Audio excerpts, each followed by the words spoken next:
الوزير، أهلا.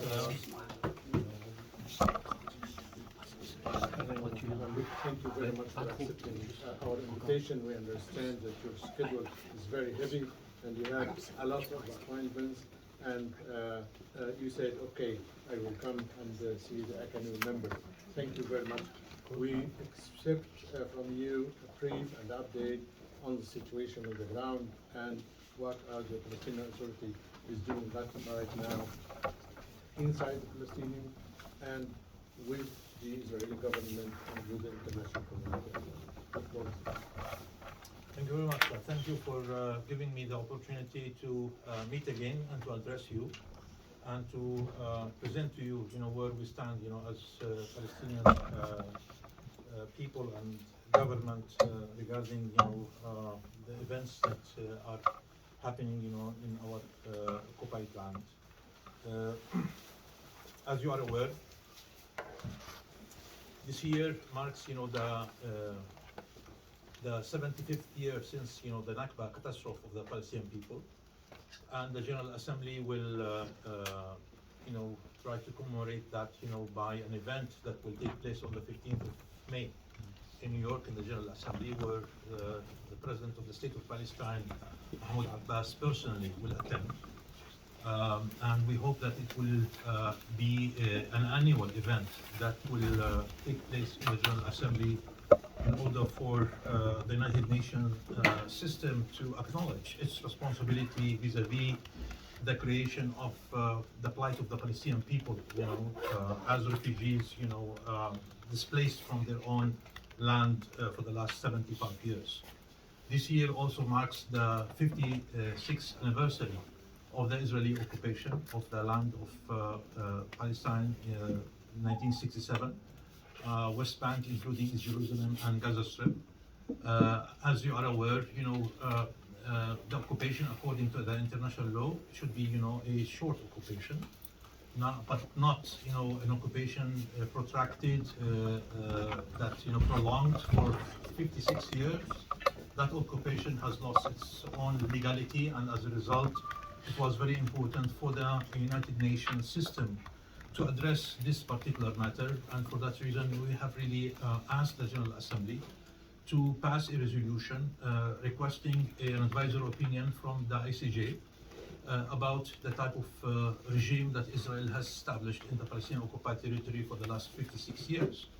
Is it really a regime of occupation? If yes, then that occupation has lost its own legality and has to be ended.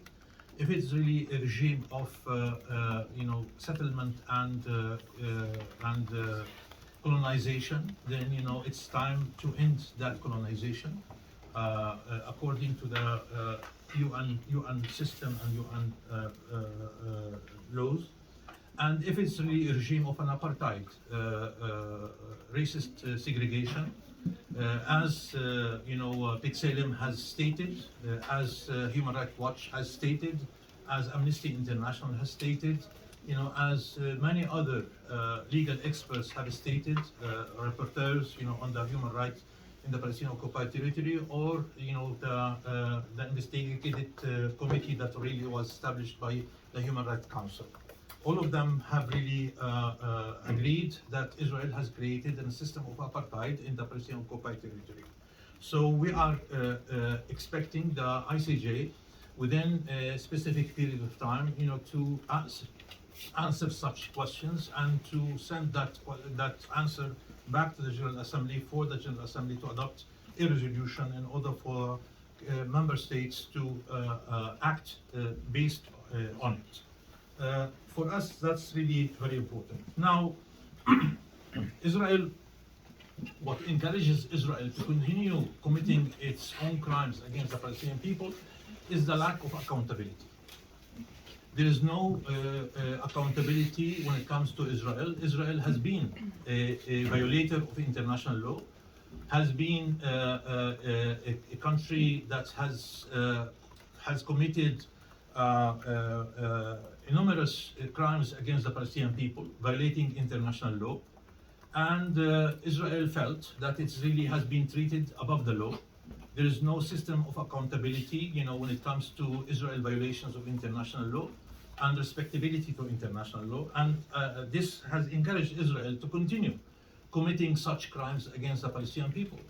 Israel feels that it has been shielded from, being really questioned or being really accounted for its own crimes, and as if there is a system within the UN system, created by a country or a group of countries, that their intention, their main purpose is really to shield Israel from any kind of criticism, any kind of condemnation, resolutions against Israeli crimes committed against the Palestinian people. And there are a number of countries who have publicly mentioned that their main objective, within the United Nations system, is how to shield Israel from any kind of criticism or even sanctions.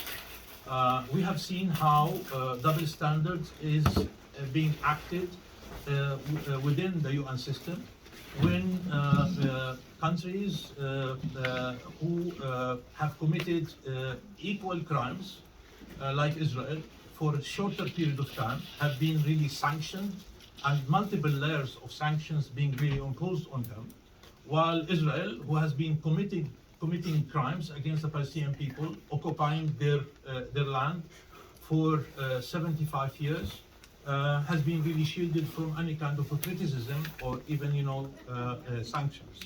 This double standard attitude and behavior and selectivity by the UN system has to be ended, and that's why we are trying to cry loud and trying to pinpoint to this double standard system that has been applied within the UN, and calling for the end of it. I do believe that there are many countries that they are joining us in fighting against the double standard system within the UN, and we hope that we will be hear the echo of our cry, repeated by many countries within the UN, that they want to put an end to this double standard and to fight it in all ways possible. For us, that's very important.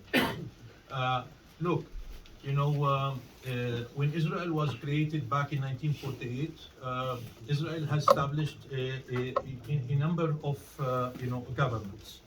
The Israeli establishment in the historic land of Palestine was based on the displacement of Palestinians and replacing them by Jewish immigrants coming from Western world, from Europe in particular.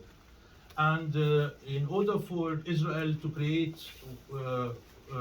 for that forces to create what Israel today, they had to destroy everything that was in existence in Palestine at that time.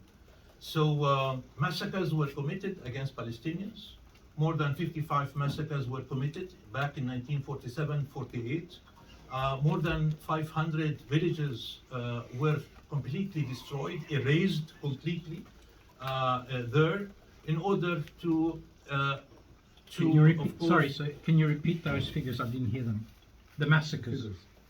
I'm saying that more than about 55 massacres were committed against the Palestinian people in 1947-48 during that ethnic cleansing system, and in that regard, more than 500 Palestinian villages were totally erased, demolished completely.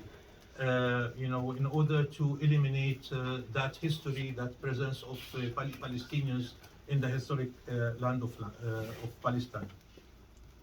Since then, Palestinians have been living, most of them as refugees in neighboring countries, including in West Bank and Gaza. And Israel has been really establishing a number of governments that their aim was to eliminate and to erase completely, the attachment of Palestine to the land of Palestine, and really to create or to impose a new reality that it is more connected to the Jewishness of the land rather than the Palestinianization of that land. Today, what we have in Israel is a new government, which is much worse than what we have seen since 1948. A government that is really the most extremist government, not only according to our own standards as Palestinians, but also according to the standards of Western countries. There are many countries within the West, including, Europe, that they are right now contemplating how to deal or to have any kind of action or reaction to such government.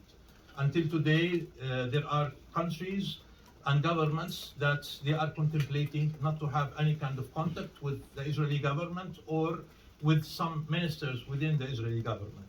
As you are aware, there are ministers within the coalition government in Israel who were condemned by the same Israeli system, legal system, 20 years back, of terrorist organizational, participation, terrorist ideologies, and terrorist, behavior and attitudes. These individuals, 20 years back, they were considered to be terrorists according to Israeli legal system. Now they are ministers in the Israeli coalition government. So they are taking advantage of, the system that they are ministers within the government in order really to commit the same terrorist atrocities and crimes that they used to commit as outlawed terrorists 20 years ago, now as backed by the legal system and backed by their position as ministers in the Israeli government. We are talking about, in particular, about Ben Gvir. We are talking about Smotrich and others who dared to stay and to say, publicly that their intention is really to inject harm to the Palestinians, to burn Palestinian villages completely, to displace Palestinians, and to kick the Palestinians out of the occupied Palestinian territory, in particular West Bank, including East Jerusalem and the Gaza Strip. What has happened 2 days ago, in Hawara, is a reflection of that. Is the repetition of the catastrophe and the Nakba of the Palestinians back in 1948. As if we are revisiting that again. In 2023, revisiting what happened in 1948. You remember we talked about massacres. We talked about erasing complete villages. And it seems that what we have seen 2 days ago in Hawara is the repetition of that, with the same ideology, the same thinking, with different personalities taking advantage of the law in their hands. We have seen how Palestinian houses were torched while Palestinians inside such houses. We have seen how cars were torched. We have seen how settlers, were rampaging everywhere, using their personal guns, that they were encouraged by such ministers like Ben Gvir and Smotrich to carry their personal guns and to shoot, to kill innocent Palestinian civilians. We have seen that happening, and even to a point where many Israeli politicians came out publicly and called it by their name, that these actions are terrorist actions committed by Jewish terrorists who are intending to destroy the so-called Israeli democracy from within. But of course, while destroying the Israeli democracy from within, they are, in their way, they are killing more Palestinians. They are, torching Palestinian homes, and they are really confiscating Palestinian land and creating more facts on the ground and displacing Palestinians. So that's really what's happening. We do see that this really requires from the international community to take action, immediate action, by providing, international protection to the Palestinian people. We, the Palestinians who are living under the Israeli military occupation, do believe that, Israel as an occupying power, according to international law, has to provide, protection and security to the people under their occupation. Israel has failed to do so as an occupying power, and as a result, the international community has to provide its own protection to the Palestinian people. This is really very important. Now, when we talk about, trying to question what the Israelis are doing in terms of accountability, and it is very clear that the international community has refrained from really question Israel for their crimes committed against the Palestinian people. And this action has encouraged Israel to continue committing crimes against our people for the last 75 years.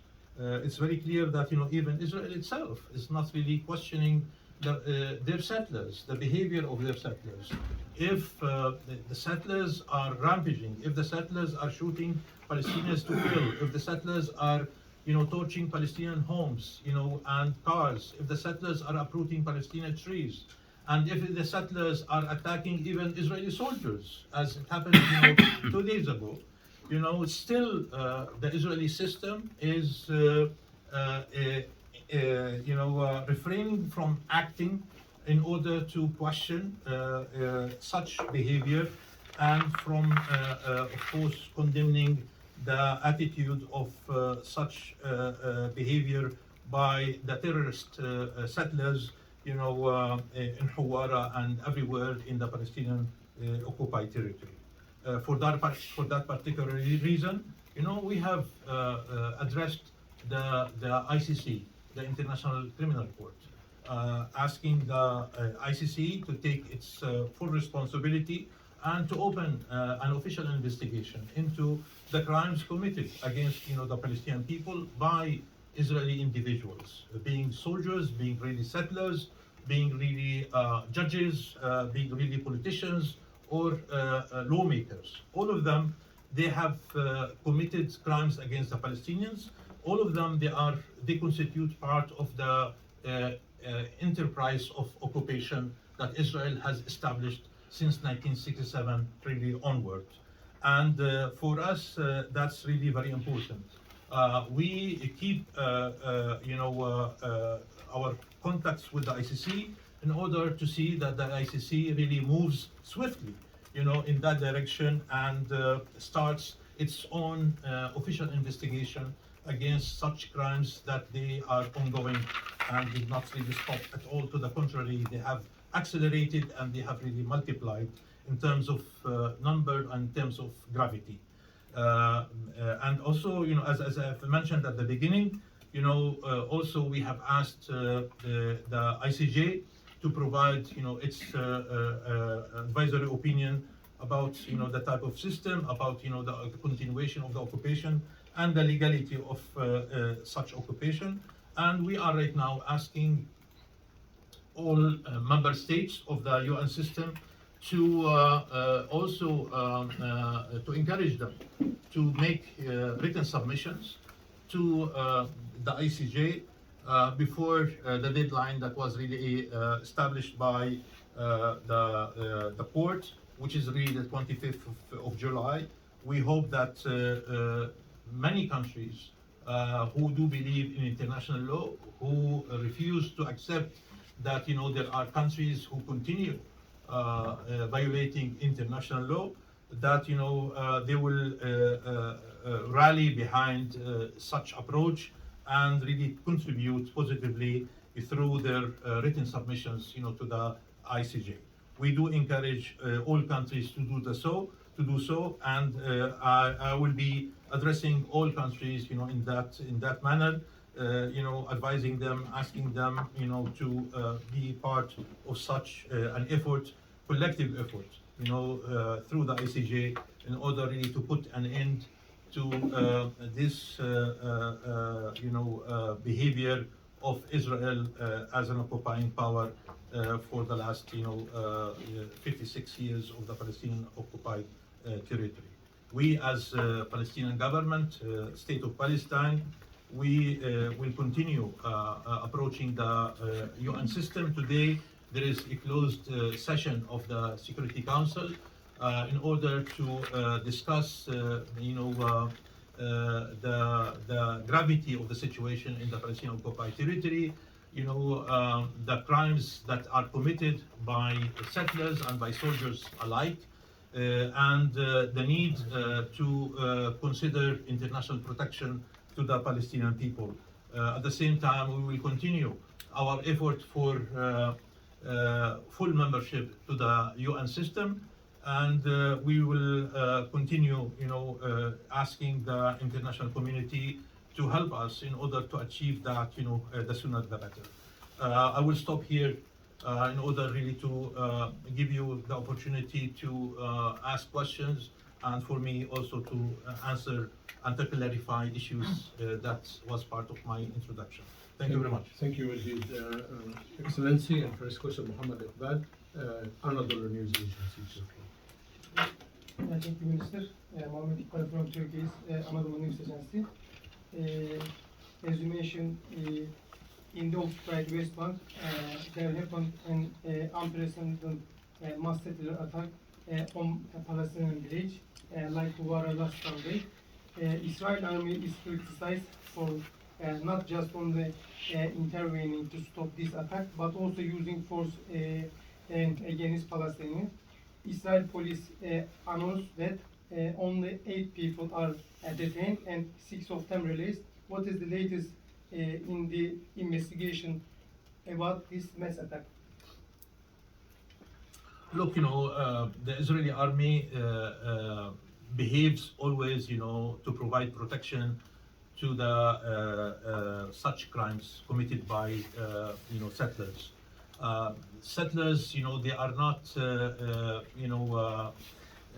behaving, outside of the whole system. I think, settlers, they are an important, fundamental contributor to the whole occupation enterprise.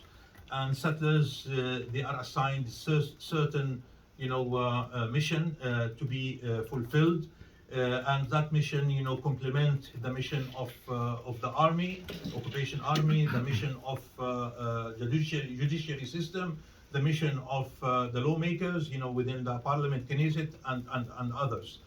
Each one, assigned certain mission, and they try to fulfill such mission. So the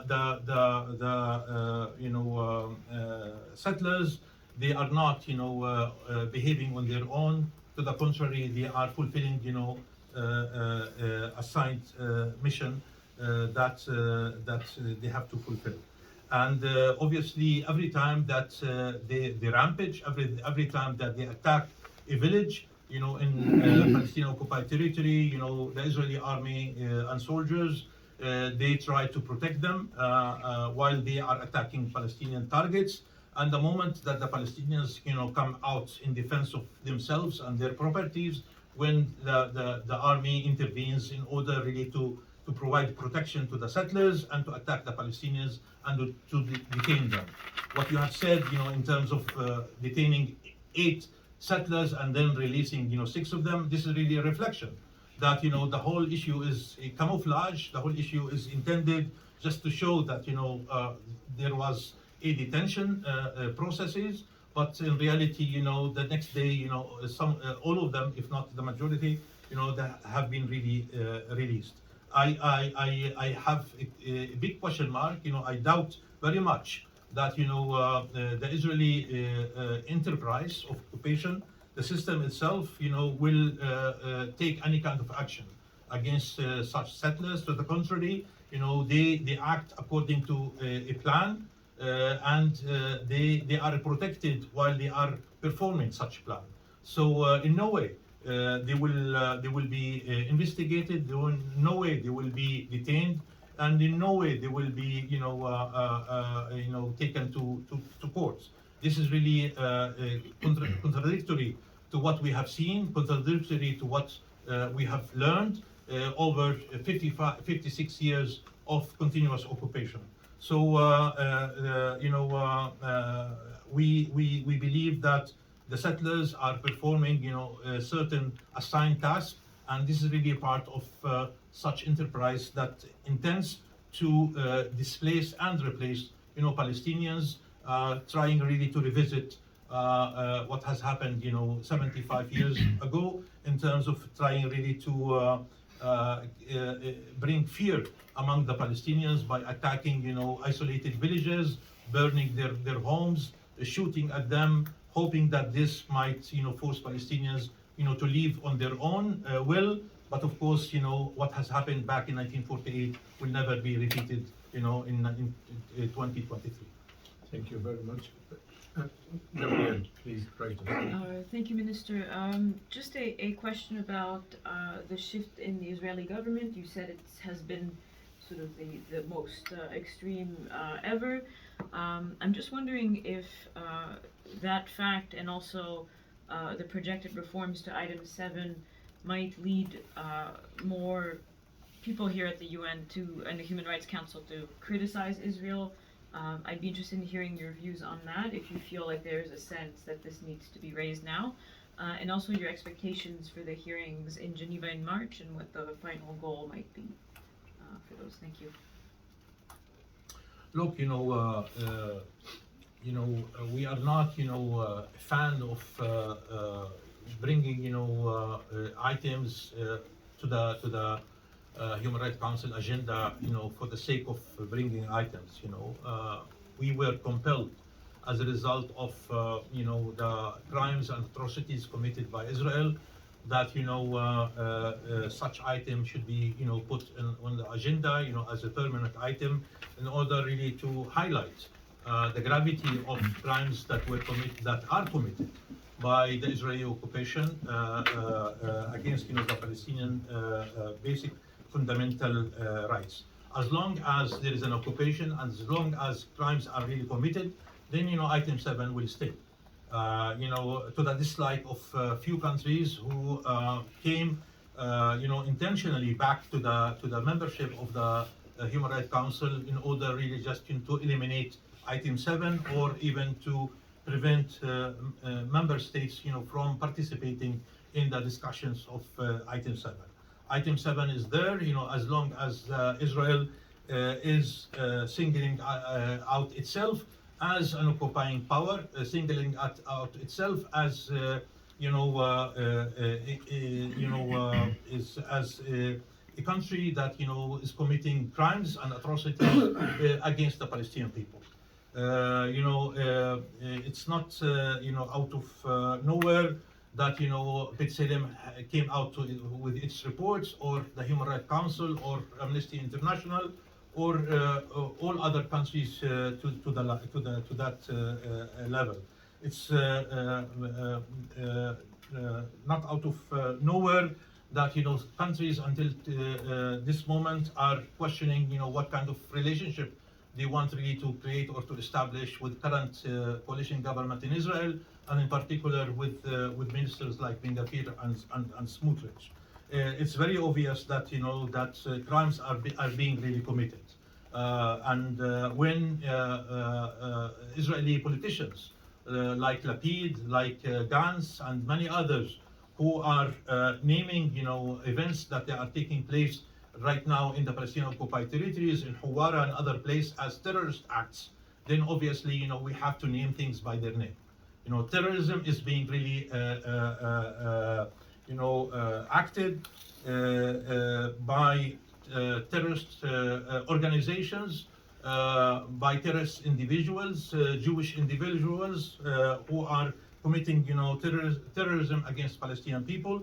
And as a result, this issue has to be addressed, swiftly, clearly, and strongly by the international community, and not to wait for, Israel to react to that, on their own.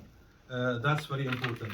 Obviously, we have 3 resolutions pending the discussion in the deliberations of the Human Rights Council.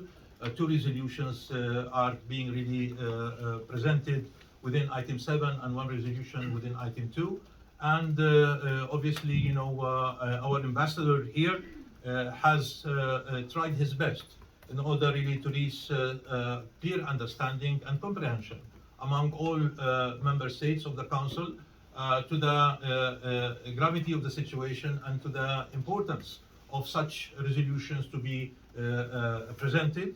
And we are very hopeful that this time, because of the gravity of the situation in the Palestinian occupied territory, that, you know, the majority, if not all, member states of the Council will vote in favor of such resolutions.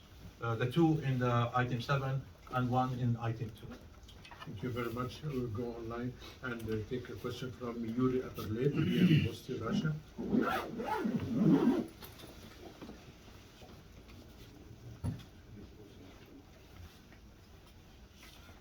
Good morning and thank you for the briefing. My question is, what is the Palestinian side waiting from Russia, on the Russian side, for help in this situation? And the second question is, why do you think there is such a difference between the treatment of the situation in Ukraine and the situation in Palestine and in the West Bank by the international community and especially by... You know, it's very clear that, you know, there is a position by the United States of America and other Western countries not to touch Israel, you know, and to provide it with a clear shield from any kind of criticism, despite, you know, the continuous violations and crimes committed by Israel against Palestinian people and the violation of international law. There is a special treatment to Israel that such special treatment is not being given to any other country. And so it's not the matter that, you know, it is really called Russia. It could be any other country with different name, as long as that name is not Israel. That really reflects, you know, the double standard when it comes to this particular matter. Obviously, maybe this really has, you know, in addition to, what United States of America, how they look at the Russian Federation, and in what way, you know, they want to limit the ability and the capability of Russian Federation in terms of its own influence internationally and within the UN system. At the end of the day, you know, what we are facing here is a double standard, and I do believe that, you know, it's not only Russian Federation, it's not only Palestine, but many other countries might be on on the waiting list to be also treated in the same manner if some of these countries believe that their turn has come in order really to inflict damage or to impose sanctions on them. So, in order really to take preventive measures, it's very important that such countries in advance to start thinking about ways how to combat double standard system that exists within the UN, and to see how we can not only combat the double standard behavior and system, but also to try to eliminate it completely from the deliberations and the discussions and resolutions that are passed, within the UN system. This is really for us is very important, and I hope that Russia will join us, in such thinking, and try really to find, a stronger, platform and of countries that are willing to take the extra mile in trying really to eliminate such discriminatory behavior and system within the UN. Thank you very much. Back to the room, and Gabriela, please. Sotomayor, process on Mexico. Mexico, yes, thank you very much. Sorry I've been so late because it was so difficult to find the room. My question is on you mentioned that this government is more extremist than the others. So my question is, what do you fear could be their next move against your people? Well, we have seen symptoms of that, signals and indications exactly 2 days ago, when the settlers in the thousands, they rampaged everywhere within Hawara, burning houses, burning, trees, burning, cars, and burning people inside such houses. So it's very clear that, the idea is to commit massacres. The idea is to erase villages, completely. The idea is to displace Palestinians out of their homes and out of their land. This is really the objective, the strategic objective. And one of the Israeli Knesset members, came publicly. I forgot his name. I think Oswell something. That he said that I want to see Hawara being burned completely, erased completely from the map. How to do that? He is encouraging, settlers to rampage, to torch, to burn, and to kill. That really compelled, other politicians like Lapid to come forward and to make, a tweet by saying that, such individuals, such Knesset member is advocating terrorism. And, for that particular reason, action has to be taken against that person. So what we are seeing right now is signs of terrorism being committed against Palestinians, signs of atrocities, and the gravity of it is beyond, acceptance, and that, they want really to revisit what has happened back in 1947-48, when they have really committed, massacres and have erased, hundreds of Palestinian villages completely from existence. So yes, I do believe that that thinking is correct. No, that's the name of the party, Otzma Yehudit, Sparks government crisis after boycotting. Minister, what you are saying is that incitement of hatred, it's increasing? Of course it's increasing, not only, hate. Hate has been always there as part of the Israeli political system, official political system. Hate against the Palestinians, crimes were committed based on hate. But right now, terrorism is being really committed. And there are politicians, lawmakers, who are encouraging such terrorist action from taking place. Why they are encouraging them? Because, two of the terrorists who were condemned 20 years ago, right now they are part of the Israeli coalition government. They are right now ministers in the Israeli government, and officially they are advocating terrorism against, Palestinians. This is really what we are talking about. Thank you very much. Jamil Shadeh, Brazil. Yes, Minister. Thank you for organizing this conference with us. You are organizing it. You accepted. Yes, absolutely. We have seen in Latin America a new constellation of power, with governments that are more pro-Palestinian being outspoken. What do you expect when you talk about the international community coming to your aid?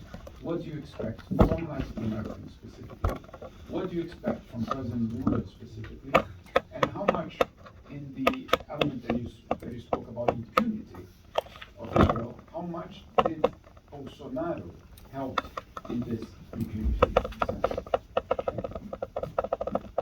Well, more than that they are pro-Palestinian, they are pro-international law, they are pro-justice, and this is really what they are.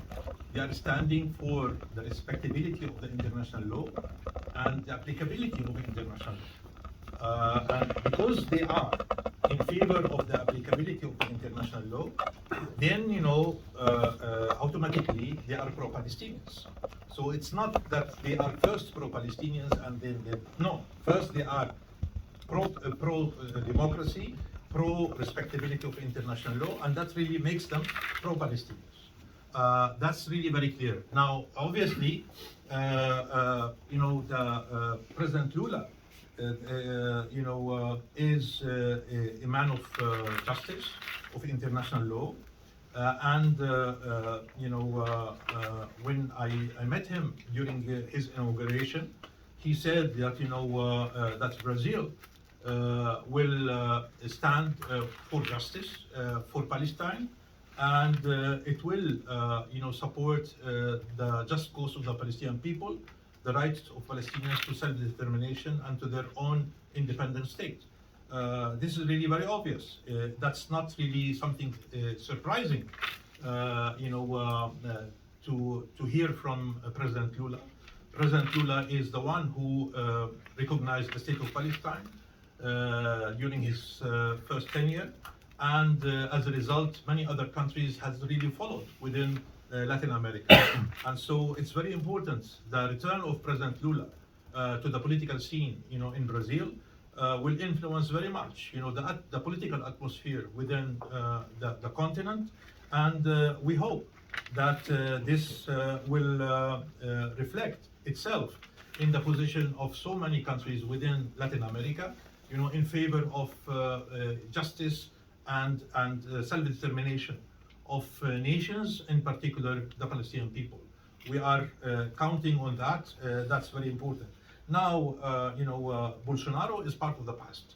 My intention is to forget about him rather than, to remember him. Thank you very much. Go online and take a question from Jan de Herberman. German. Yes. Yes. Can you hear me? Yes. Yes, good afternoon. My name is Jan de Herberman, and I write for a couple of German language media. You were referring to the ICC, and you said that you have asked the ICC to open an investigation. Now there are basically 4 categories of crimes within the jurisdiction of the ICC. Which of these categories do you think should be investigated by the ICC? Well, first of all, the ICC has decided to open an official investigation.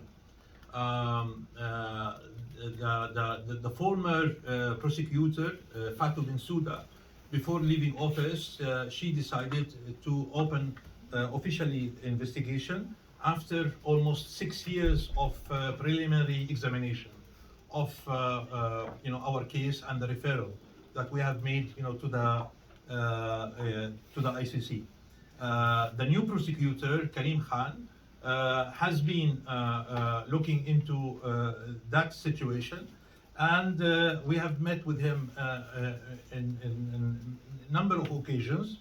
The last one was in Munich, just a couple of days ago, for the Munich Security Forum, and he's taking a very important step in that direction. Obviously, sending a delegation to visit Palestine, appointing a special team to start the investigation, allocating financial and human resources for that purpose. And even himself, is intending, to come and visit Israel and Palestine, during this year. Now, you have said that, the ICC looks into, a number of crimes. Obviously, what we are looking for is the war crimes. This is for sure crime against humanity. Of course, apartheid, and even the new addition, the aggression, crime of aggression, is also applicable in our case. So yes, we are hoping that the ICC, the investigative team, will look into all these dimensions and to see which type of crimes are applicable to the case in Palestine. Thank you very much. We'll stay online. And next question is Jamie Keaton, Associated Press. Jamie, please. Good afternoon, Mr. Minister. Thank you so much for coming to see us. My question has to do with the recent upsurge in violence in the occupied areas, and I'm wondering. You mentioned the ICC investigation. What is specific the call for the ICC investigation?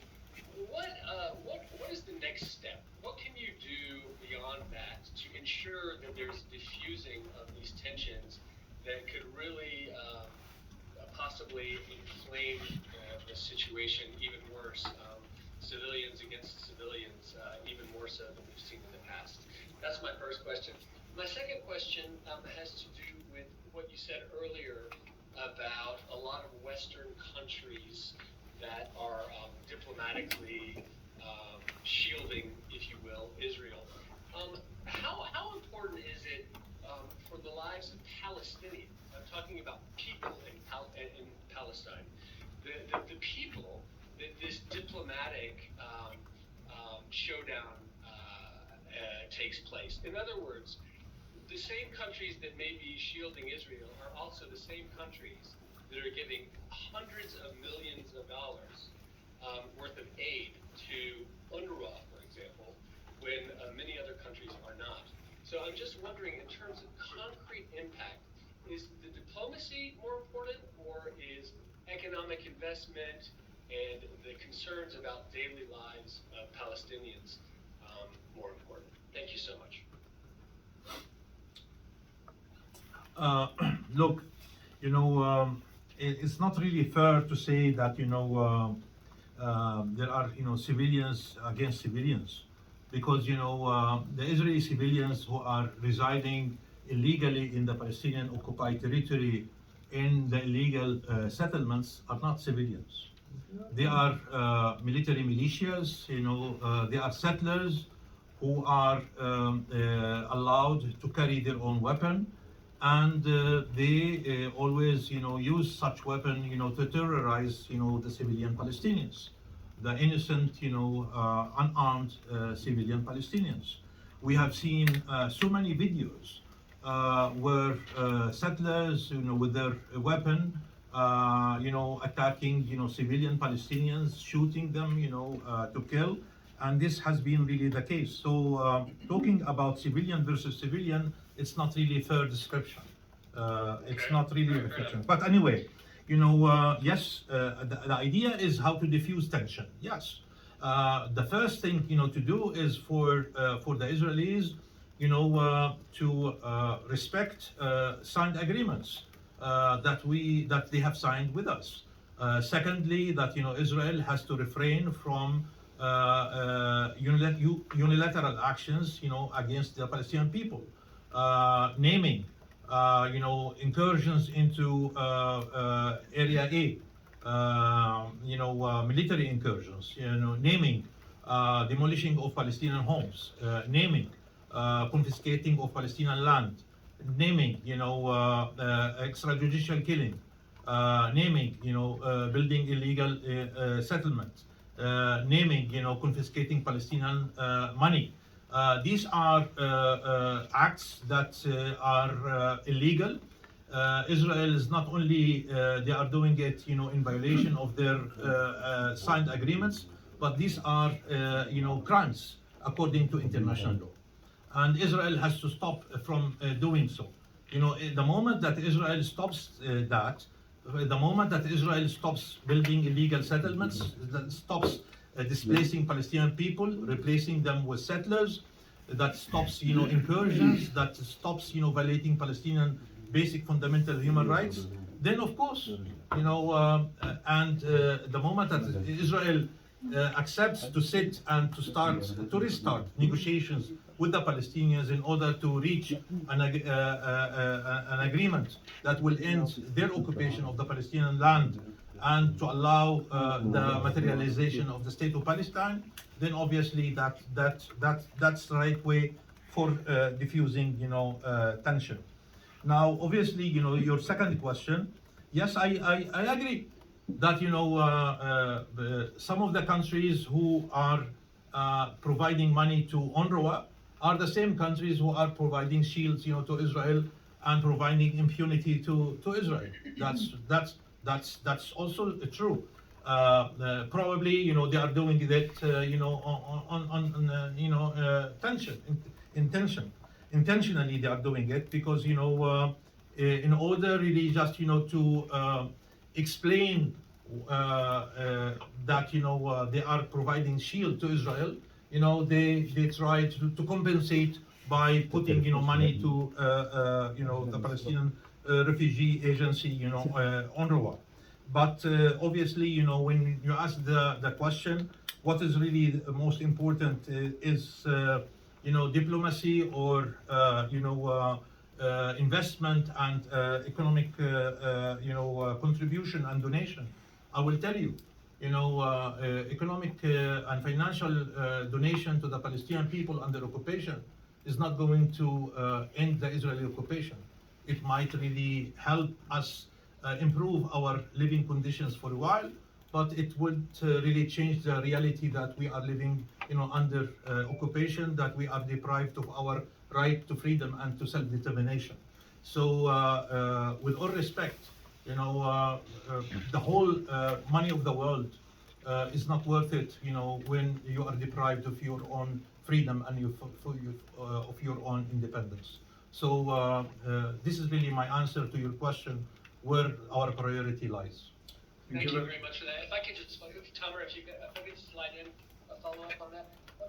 The United States has changed its policy, of course, between the last two administrations, from the previous one, which gave no money to UNRWA, to the current one, which is giving more money, including I just wanted to ask you, sort of, if you feel like the Biden administration is a fair broker or a fairer broker or a fairer intermediary right now, just how would you assess the U.S. role in the situation right now?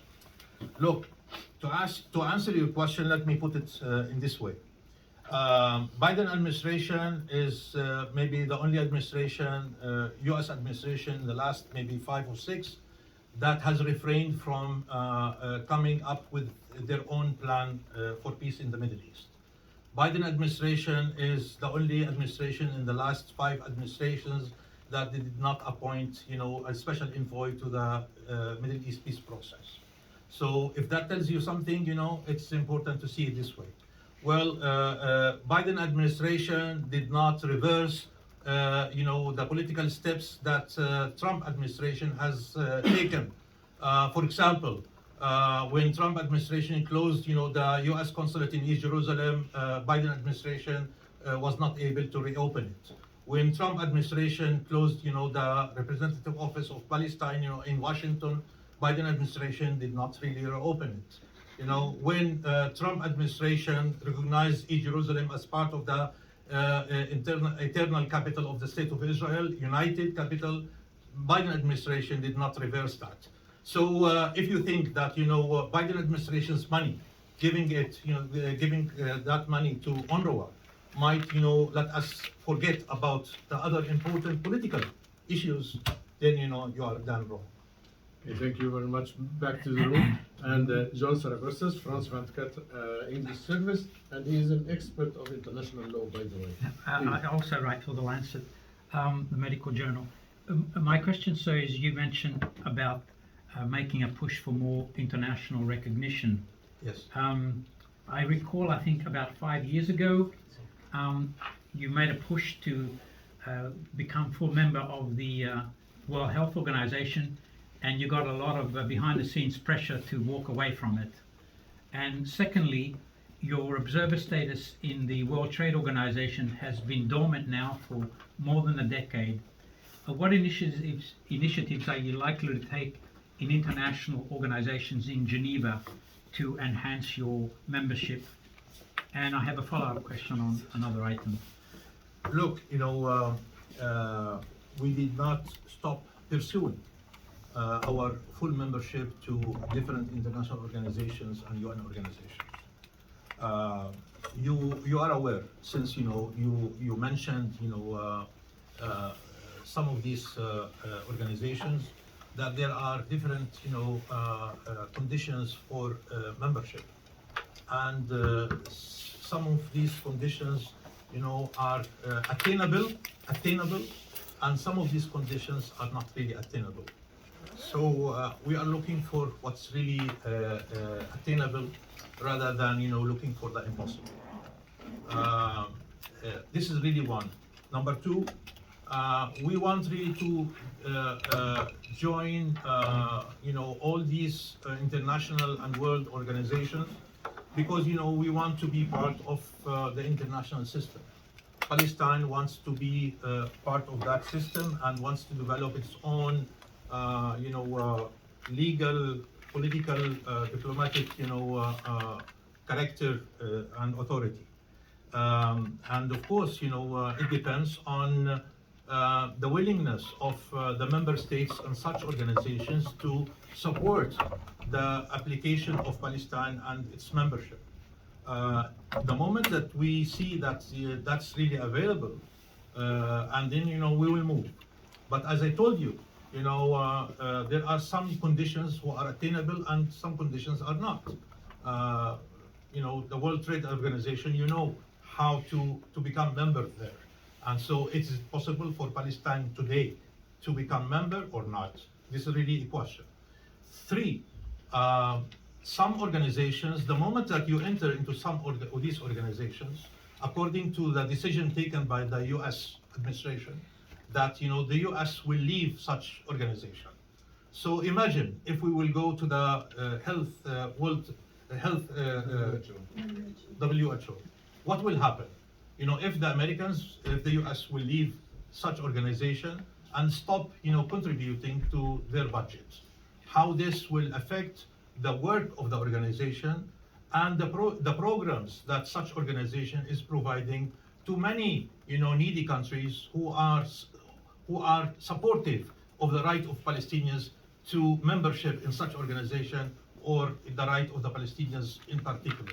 We are not going to harm, the work of such organizations, because we are responsible, party, and we are not going to allow that our membership in any way will harm the work and the services that such organizations are providing to needy countries who are always, in solidarity and in support of the Palestinian people. So we take all these items in consideration when we decide, to approach any of these organizations. But I can really assure you that we did not give up on our quest to become member to such organizations. And right now we are contemplating, our priorities, what's easy to start with, and we go later to what's really the most difficult. But maybe in the next couple of weeks and months, you will hear that we are approaching, a number of such organizations and asking for membership. That's for sure. Now, I've got a follow-up. You mentioned earlier you need the international community to act to limit these violations against the Palestinian people. What exactly would you like to see the international community do, given at the same time you mentioned that the principal Western supporters of Israel would block any action? So what can the United Nations do?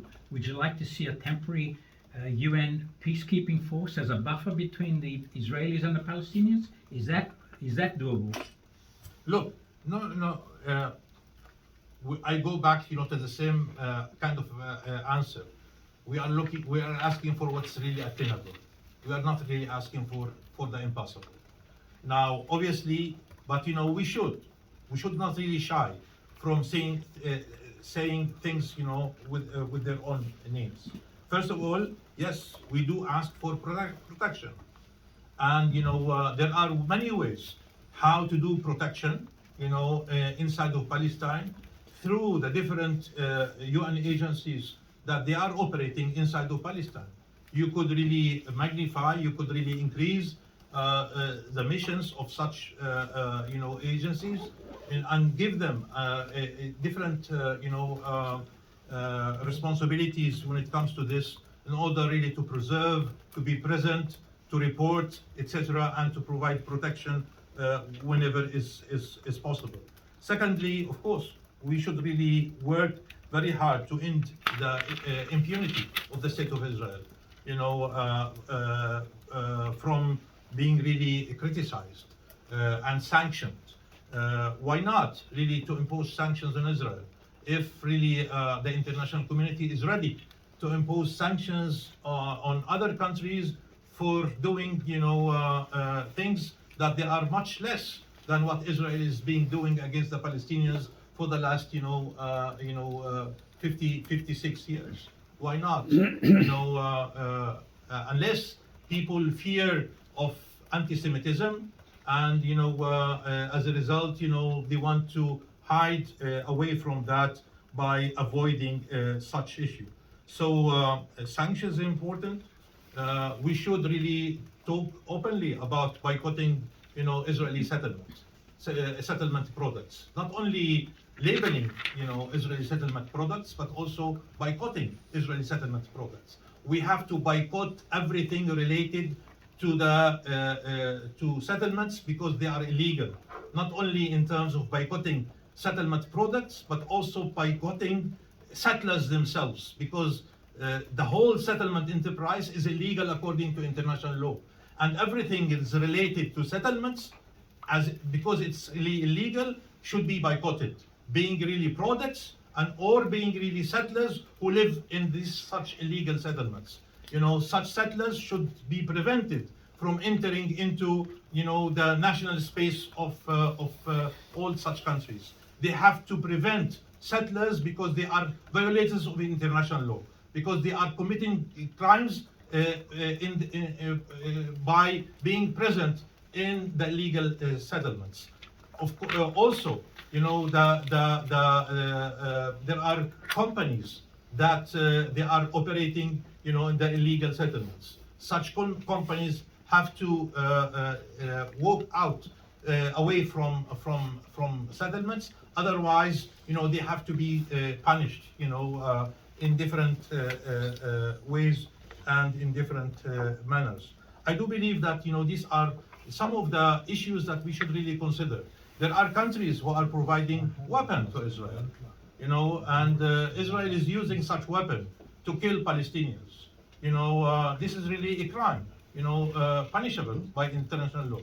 And so it's very important for countries who are not selling a weapon to countries in Africa or in other continents should also consider not selling weapon to Israel, because such weapon is really inflicting damage and killing innocent Palestinians. This is really some of the ideas that should be contemplated by the international community, if the international community is serious about really contemplating what kind of action to undergo in order really to provide a type of protection or to impose sanctions and actions punishable by international law. Thank you very much. Last question, Rupin, AFP. Okay. Hello, Minister. 2 points. Firstly, in the Aqaba talks and Israel's promise to stop advancing settlements, what was the Palestinian Authority able to offer in order to secure that? Secondly, what's the current status of security coordination with Israel after the Palestinian Authority said it was going to cut such ties in January? Thank you. Look, we cannot really offer anything, in order to secure that Israel will stop settlement construction. It is really the countries who asked us to attend the Aqaba meeting should provide the guarantees themselves that Israel will refrain from committing any of these, actions. So I'm talking about United States of America. I'm talking about Jordan. I'm talking about Egypt. These three countries were present in Aqaba, and they provided the guarantees that Israel will adhere to such understanding, and that Israel will refrain from committing any unilateral action vis-a-vis, of course, building illegal settlements, confiscating Palestinian land, legalizing the so-called legal outpost, etc., etc., etc. These are the issues. It's not us that we are compelled, to make sure that Israel, is prevented from doing so. It is really the international community who should be keen to see that Israel adheres to such understanding. The problem is, from our experience, Israel is not going to adhere. Israel has signed with us so many agreements, and Israel has violated all such agreements.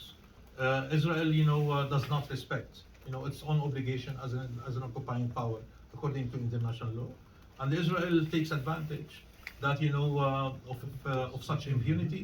Israel takes advantage that the international community is very weak, to impose any kind of sanctions on Israel, and that's why Israel is taking advantage.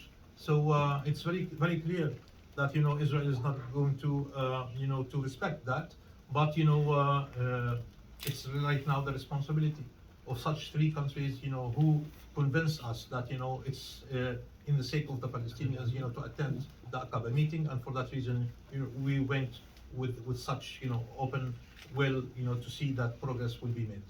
إذا ممكن تعطينا هذا الجواب بس بالعربي لو سمحت. أي جواب؟ الجواب على هذا السؤال. أي سؤال؟ أعطيني موضوع السؤال عشان العقبة. أجاوب عليه. موضوع العقبة والتزامات إسرائيل بالاستيطان، يعني نتاج العقبة. نفس السؤال ولكن بالعربي. بس في تلفزيونات عربية أخرى لازم تأخذ الجواب. تلفزيونات عربية؟ وينها؟ مش موجودة. إذا مش موجودة أخ عربي أنا عربي. إذا بنحب نسمع جوابك. لا ما كنتش عارف في عربي. لا في. He did that. Sorry, the second question from AFP. What's the second question? It was about the current status of security coordination with Israel. Look, we have taken this decision as Palestinian leadership that there will be no security coordination with Israel as long as Israel, continues with such violation of international law, against the Palestinian people. When Israel committed, such massacre in Jnif, we were compelled, to move very fast. When Israel announced, the construction of 10,000 illegal settlement units in the West Bank, including Jerusalem, and the legalization of 9 illegal outposts, we were compelled to take action. Now, obviously, this action will continue, will stay in force until Israel retracts from the decisions that that it has taken that compelled us, to take this action, in the first place. So it's up to Israel, to decide if there will be any kind of security coordination or not. نرجع لسؤالك. تفضل. شو يعني النتائج اللقاء العقبة، وهل هناك من ضمانات إنه إسرائيل حتوقف الاستيطان خلال فترة 3-4 أشهر 6 أشهر؟ ما حدث هو أنه منذ 9 سنوات لم يكن هناك أي نوع من الاتصال السياسي والحوار السياسي ما بين الجانبين الفلسطيني والإسرائيلي. دائما كانت إسرائيل تنظر إلى القضية الفلسطينية بمنظور أمني فقط دون أي بعد سياسي. جاء هذا الاجتماع الاجتماع العقبة لكي يضيف للمرة الأولى منذ 9 سنوات هذا البعد السياسي المهم، ونحن نظرنا إليه بهذا المنظار بأنه هذا اللقاء يجب أن يفضي إلى إجراءات وخطوات عملية تفتح أفق سياسي للعودة إلى المفاوضات، لأنه دون ذلك لا حاجة للحديث مع الجانب الإسرائيلي في قضايا أمنية فقط ومحددة بسقف زمني.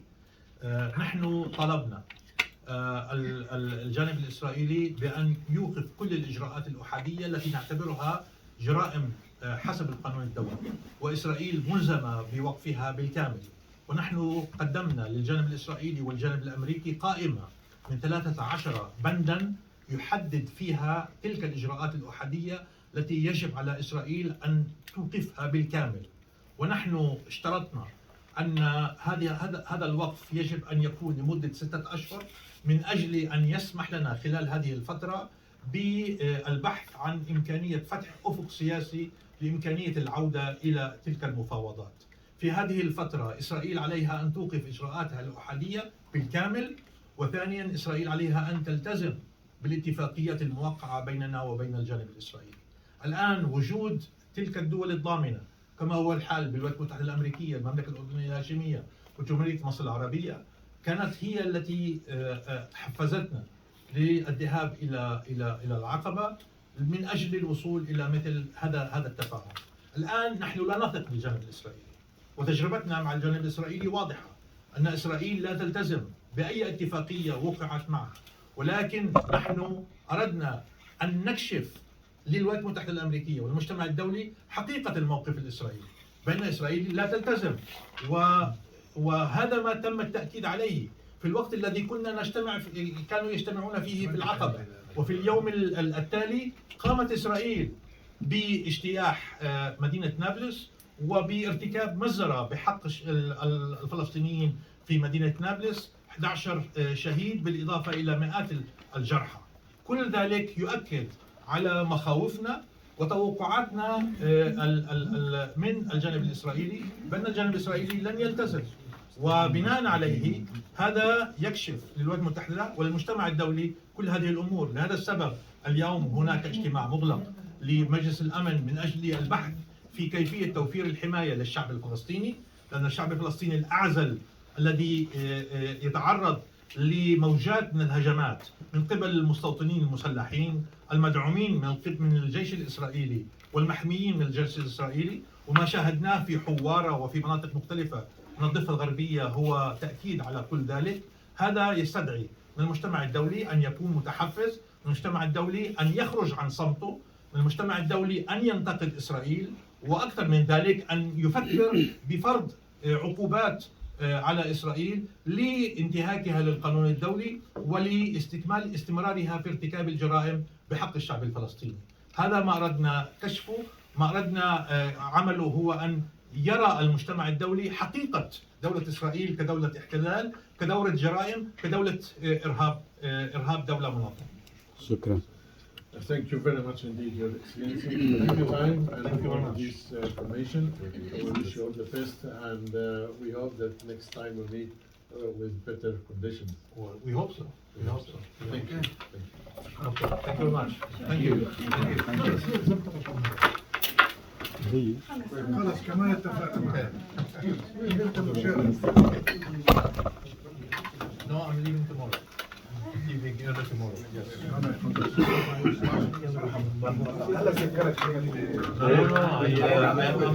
I'm full today.